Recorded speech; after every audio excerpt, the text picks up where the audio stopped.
৫,০০০ বছর ধরে মানুষ যাকে নিরাপদ সম্পদ মেনে এসেছে, সেই সোনা কি এখন ডিজিটাল কোডের কাছে হার মানছে? ২০২৬ সালে এসে আমরা এক অদ্ভুত সন্ধিক্ষণে দাঁড়িয়ে। একদিকে বিটকয়েন আকাশচুম্বী, অন্যদিকে কেন্দ্রীয় ব্যাংকগুলো রেকর্ড পরিমাণ সোনা মজুত করছে।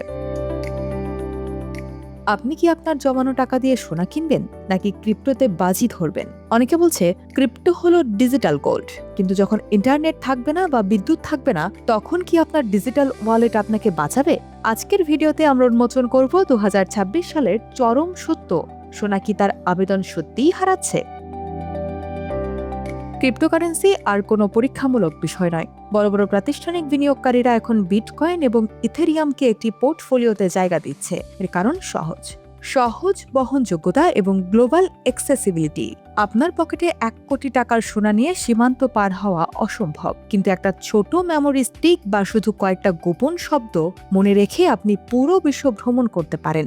এই ডিজিটাল সাবলীলতাই তরুণ প্রজন্মকে সোনার চেয়ে ক্রিপ্টোর প্রতি বেশি আকৃষ্ট করছে। কিন্তু সোনা কি ফুরিয়ে গেছে? একদমই না। সোনার যা আছে তা কোনো ক্রিপ্টোর নেই, এটা হলো সহজাত মূল্য। ক্রিপ্টোকারেন্সি মূলত বিশ্বাসের উপর টিকে আছে, কিন্তু সোনা কেবল মুদ্রা নয়, এটি একটি জরুরি ইন্ডাস্ট্রিয়াল কাঁচামাল। ২০২৬ সালের অত্যাধুনিক মহাকাশ গবেষণা থেকে শুরু করে আপনার হাতের স্মার্টফোন, সবকিছুতেই সোনার ব্যবহার অপরিহার্য।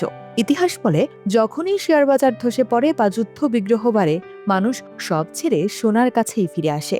সোনা হ্যাক করা যায় না, সোনা মুছে ফেলা যায় না। মজার ব্যাপার হলো ২০২৬ সালে এসে সোনা এবং ক্রিপ্টো একে অপরের শত্রু না হয়ে বন্ধু হয়ে উঠছে।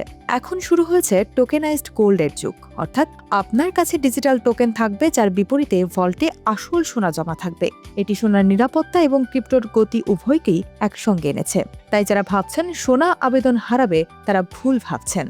বরং সোনা এখন নিজেকে ডিজিটাল মোড়কে সাজিয়ে নতুন রূপে ফিরে আসছে। তাহলে শেষ কথা কি? ক্রিপ্টো হলো আগামীর উচ্চ গতির ট্রেন, আর সোনা হলো সেই মজবুত ভিত্তি যার উপর রেল লাইন পাতা থাকে। বুদ্ধিমান বিনিয়োগকারীরা ২০২৬ সালে এসে কখনোই কোনো একটির উপর নির্ভর করছে না। আপনার পোর্টফোলিওতে ডিজিটাল সম্পদ যেমন দরকার, তেমনি বিপদের বন্ধু হিসেবে সোনার আবেদন কোনোদিনই শেষ হবে না। আপনি কি মনে করেন, আপনার টাকা কি আপনি অদৃশ্য কোডে রাখবেন, নাকি খাঁটি সোনায়?